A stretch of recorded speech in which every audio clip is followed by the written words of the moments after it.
यहाँ हाम्रो रामाटङको first penalty kick हाम्रो दाले हान्दैछ। यो हाम्रो दाले हान्दियो बाहिर। यो अडियन्सहरु बिच्केको रहेछ अलिकति। के गर्नु? हाम्रो डिमाको सानो भाइले पेनल्टी किक पायो। भाइले हाने गोल। अडियन्स खुसी भएको छ अलिकति। फेरि रामाटङले दोस्रो पेनल्टी किक हान्दैछ। यो भाइले हान्यो, डिमाले सेभ गर्यो। डिमाले फेरि पेनल्टी किक हान्नु हुँदैछ। यो डिमाले हान्यो, गोल हैन बाहिर हान्दियो। किप अडियन्स रिसाएको छ अलि अडियन्स। फेरि रामाटङको हाम्रो दाले हान्नु हुँदैछ यहाँ पेनल्टी किक। यो दाले हाने पावरफुल लेकिन गोल भयो। अडियन्स पुरा खुसी भएको छ।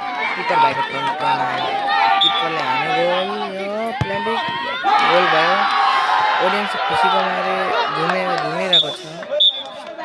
ब्रो किपर भाइले के भन्नु चेष्टा गर्दैछ। त्यो ड्रप बल चाहिँ पेनल्टी दिनु भन्दैन। त्यो अब लास्ट वार्निङ दिएर येलो कार्ड दियो भने चाहिँ उसले पेनल्टी दियो तर के छैन हामीले जित्यो।